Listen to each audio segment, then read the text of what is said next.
So this week we're on to Q7, which is about individual differences and whether they have a role in second language acquisition. And we have been dancing around this all semester. But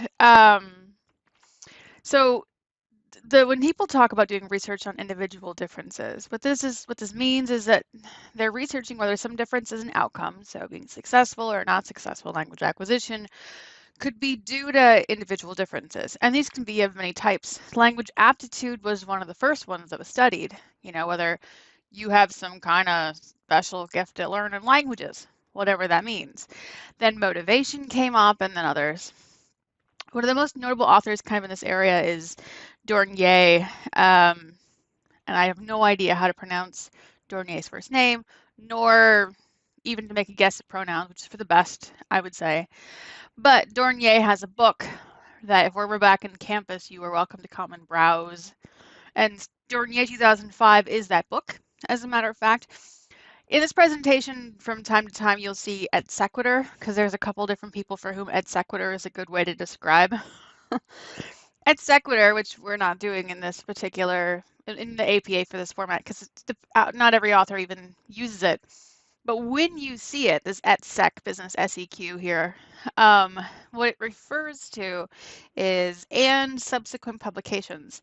It's like and things in the sequence. ET is like and Latin. Sec comes from sequitur, or in this case, sequence, right? What comes after later. Anyway, so Dornier and then Dornier stuff after 2005. So types, here's the categories that we see in our chapter: language aptitude, motivation, learning styles, learning strategies, okay? And we'll spend less time talking about strategies, at least in this particular presentation. But this is the kind of thing we were talking about with Connor, right? And he has particular strategies. One question that comes up when it comes to individual differences is, how do you measure these things? How are these operationalized? Because guess what? They're constructs, right? Language aptitude is at least aptitude certainly is supposed to be one that's measurable. Motivation is measurable. Learning style and strategies, it gets even hairier knowing how to measure those guys. It's kind of, they should be constructs in theory, but we don't have good definitions of them, so we get kind of in trouble when we try to do that.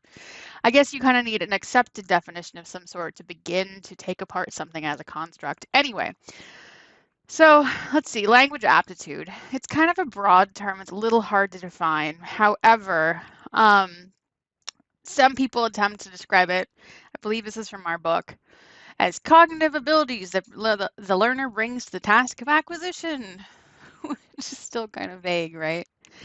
But it can include things like working memory. So working memory is it's how much information you can use at one time, basically.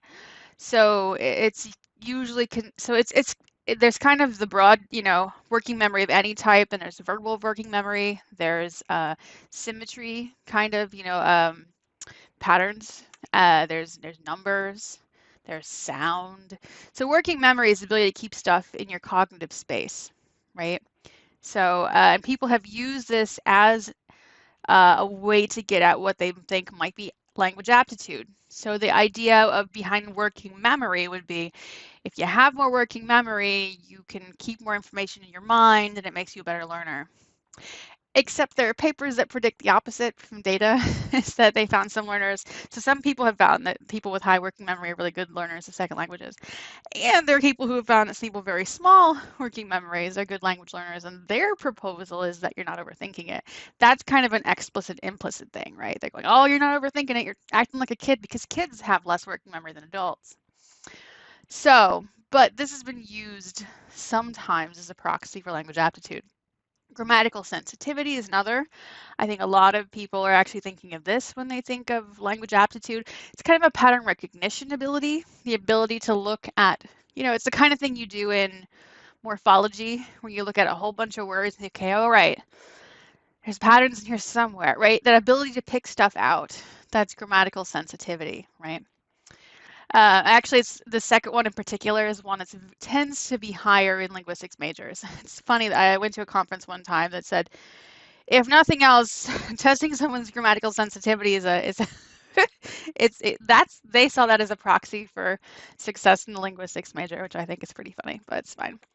So, language aptitude as the broad category, regardless of how we define it specifically, is often attributed either causal or correlational importance. And if you either don't know or have forgotten or would prefer a refresher despite knowing these things, correlational means co-occurs, but both could be due to something else, you know.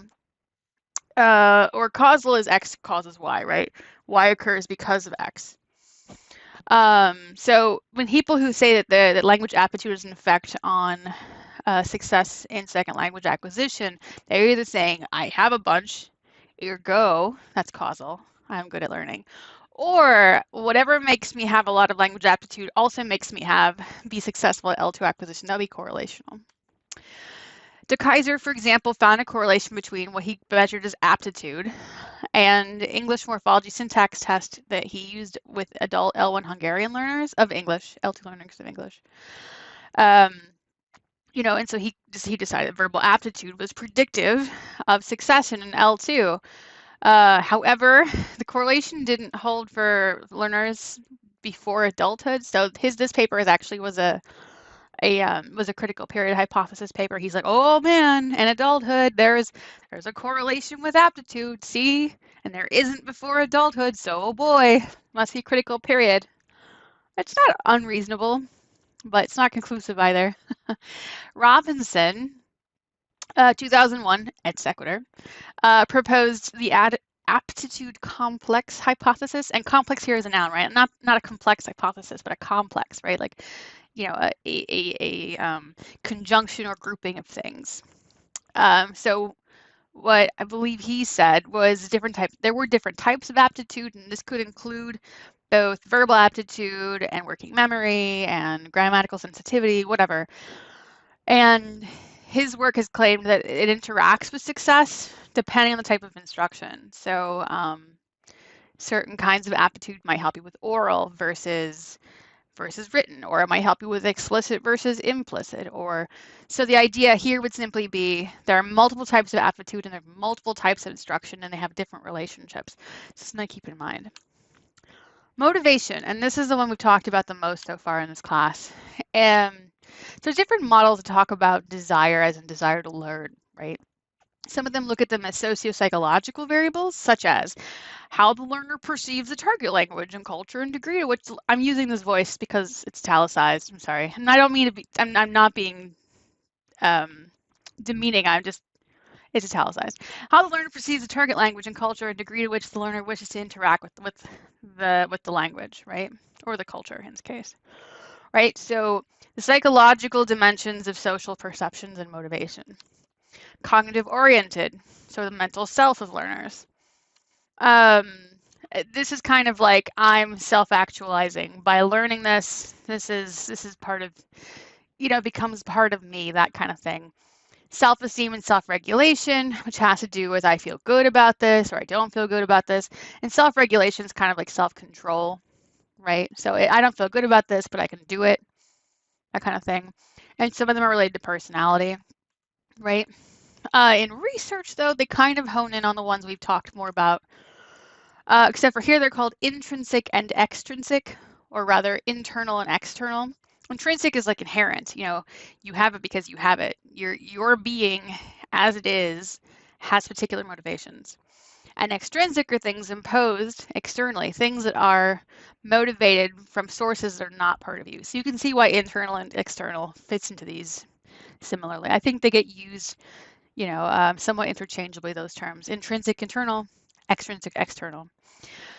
And as we had said, intrinsic or internal motivation correlates more highly with performance, right? Success in a second language correlates more highly with intrinsic. As I say that if part of your being, right, things not related to the outside factors, really wants to learn a language, it's more likely that you'll succeed. This is kind of like having a reason, like you have family that speaks this language or signs this language. You view yourself as a good language learner, ergo, I'm going to go do the thing I'm good at. You can kind of see that if If language aptitude is also a factor, these relate, do they not? I mean, you might have more intrinsic motivation if aptitude A exists and B correlates with success, you know? They would they would have to go together, essentially. And extrinsic, as we said, are things like I need a grade or I have to leave my home country in 3 weeks, oh God, you know, that kind of stuff. Or I was told I had to do this, you know, extrinsic. Usually not very, very strong motivators on average. Learning styles, this is how learners prefer to receive information from the environment. Notice this is not necessarily what's actually helpful. This is about preference, okay? They sort of relate, they can correlate certainly, often they do, but it is preference to some degree. So, for example, some people either thrive or prefer concrete information versus abstract information. So, you know, examples versus theory in some sense. Actinic and synoptic are terms that are pretty important in this section of the book. Actentic is like methodical, high level of control, stepwise. And I would say if your learning style is actentic, you really like explicit learning teaching styles, right? You can see there's a relationship. If your teacher is extremely explicit and you're an actentic learner, as in you really like to have methodical, controlled, stepwise information, those things would mesh really well, right? Whereas if you're a synoptic learner, your style of either preference or slightly easier or something is intuitive or holistic, you know, you may take to an implicit teaching style a little more easily. So in this case, you know, you can see little pieces of personality in here. It isn't necessarily just personality, but you know, it figures in. Sometimes personality is a result of other things. But these things relate a lot to how you deal with certain teaching styles. And learning styles, there's also the oral, visual, experiential, you know, like hearing something, saying something, doing something, right? So if you're very much an experiential learner, you definitely would prefer to do output, right? Yeah. So you can see there's a lot of some of the variation we see among our classmates, both when we're learning a second language and in this class when we're discussing learning second languages. Some of the variation we're seeing is learning styles. Someone says, no, no, no, no, no, no, I need to do it because they're experiential. Or they go, no, no, no, no, no, no, no, no. I need rules. They're probably actentic, you know, and people are different. You know, me, for example, I have a tendency to be concrete. I lean toward actentic and I'm very visual, although also experiential. Like this is who I am, for example. But, you know, there's definitely people who do better in holistic things, right? They want to kind of do it from examples and do it from, I don't know, from kind of the bigger picture. And there are instructors who their teaching style lends to that. You know, I do think that there's a little bit of a relationship between what kind of learner someone was and when they become the teacher, what happens. I think there's a relationship there too. You know, because you know, as instructors, you're planning to try to explain something. Sometimes it has to go through the filter of your own explanation. So if you know, if my way of understanding something is not easy for someone else to understand, it would make my teaching style not necessarily conducive to that person. Whereas a different person, it could be perfect. Who knows, right? So the summary to this particular thought, in addition to on this slide, you do need to know actentic and synoptic. You're responsible for those two words, okay? But what I would say about it is that some instructors and students don't match on styles, which can affect optimal learning. And if you, for example, if you did really well on a teacher that's one style and you switch to another, sometimes that's shock itself. You don't have the strategies for the other teacher or whatever. Okay? Yeah. Strategies, as we said, strategies are conscious strategies. These are things that you choose to do or plan to do or try to do in attempt to improve. You know, it's things like flashcards. It's things like repeating after, you know, the stimulus or the examples that you have. It could be seeking out more input. It could be rehearsing. It could be lots and lots and lots of things, right? Here's some examples, I guess. Underlining, seeking out people to speaker signers to practice with. The central concerns in this sort of research, what little of it exists. Because the people who study this are pedagogy people. Pedagogy is teaching. Because they're people who study this are actually concerned with sort of the educational aspect, right? What strategies can I teach learners to make them more successful? And then to some degree, what kind of learners use which strategies?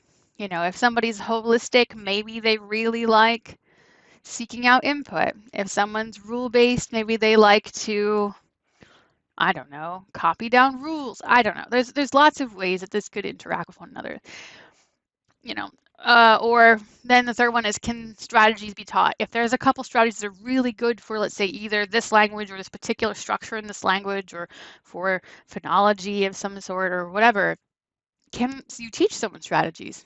I could teach you to repeat after examples. I could teach you to go out and seek more input. I could teach you to underline stuff.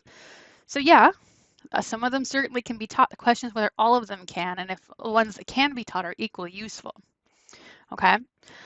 Of course, then there's how do you categorize strategies? And again, this is not an independently researched area because it falls under other things like self-regulation we talked about with motivation, you know, self-control, how do I make use of information?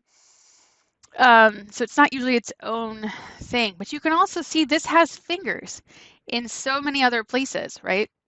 So when we say individual differences, we have to pick one of these things to study. And usually people do either like working memory or what was the second one? Motivation, right? Those are the two most studied ones under individual differences.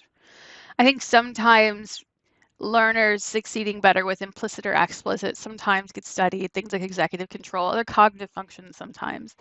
But you can see how these sort of peripheral differences, strategies, and sort of preferences and styles and things like that, these can kind of interact. They kind of are these personality factors, the je ne sais quoi of what makes people certain kinds of learners or other kinds. Okay, so we as scientists are looking for some of the regularities that underline all learners, but we do also need to keep in mind that there are things that separate learners. Okay, so we have to think big, but we also have to think within our groups too. All right, so the authors, upon studying this section, said that that success in a language class is not necessarily equivalent to happiness. Sometimes we can learn kicking and screaming, okay? And that's not quite this, you know, I know that motivation would suggest that's not possible, and the affective filter suggests it's not possible. But sometimes we learn even under non-ideal conditions. So your style might be this thing, and your teacher might be something else. And you may not be too pleased about it, or it might make things harder sometimes, but it doesn't mean you can't learn, okay? But instead, you know, things like how much input you're getting and whether you're actually producing any output might have more effects of that, okay? So as the authors would suggest, some learning styles and strategies can affect students' comfort level, overall satisfaction with learning experience, but it doesn't interact with the learning mechanisms themselves, like use of input or access to universal grammar, okay? Aptitude and motivation potentially could affect learning mechanisms, okay? So styles and strategies, you know, comfort level, happiness, that sort of stuff. But can affect learning mechanisms could be aptitude and motivation, okay?